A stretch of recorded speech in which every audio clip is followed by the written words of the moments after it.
AB পার্টির যিনি পাবনা থেকে যে নির্বাচন করতেছে, আসলে আমরা সাংবাদিক হিসাবে জানি না যে উনি কোথাও কোথাও কি প্রচারণা করছে কিনা। দলীয় লোকের জন্য আইন একরকম, বিরোধী দলের লোকের জন্য আইন আর এক রকম, এই সাধারণ জনগণের জন্য আইন আর এক রকম। ইন্টারন্যাশনাল একটা বিশ্ববিদ্যালয় সারা বাংলাদেশের ভিতরে একটা করার জন্য আমি অনুরোধ করছি। নদী দুই পারে রাস্তা হচ্ছে, কিন্তু এই অবস্থায় পড়ে আছে, আমিও দেখছি, আপনারা সবাই দেখছেন।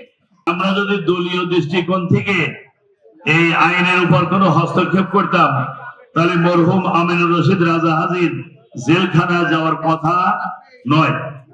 আমরা দলীয় দৃষ্টিকোণ থেকে কখনো বিচার করি না। ভবিষ্যতে আমরা রাষ্ট্রীয় ক্ষমতায় গেলে আমার দলের লোকজন যদি অপরাধ করে তাকে আগে গ্রেফতার করা হবে, আর বিএনপি যদি করে তাকে 2 নম্বরে গ্রেফতার করা হবে।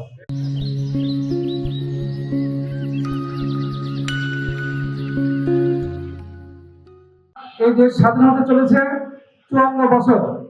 54 বছর আমরা স্বাধীনতা অর্জন করছি। এই স্বাধীন আমরা অর্জন করেছিলাম কি কারণে, কি নিয়ে, কি জন্য? আমরা চেয়েছিলাম যে স্বাধীনতা পাওয়ার পরে যাতে আমরা এই দেশ সবাই তাদের যে নাগরিকের যে হলো অধিকার, এই অধিকার তাদের ফিরে পায়।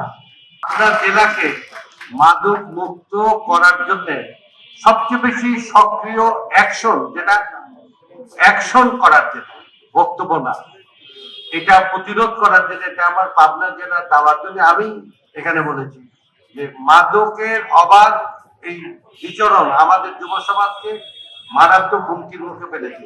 এটা শুধু আমি অপছন্দই করি না, ঘৃণা করি। এটা বন্ধ করার জন্য আমার পক্ষ থেকে সর্বোচ্চ ব্যবস্থা ইনশাল্লাহ থাকবে।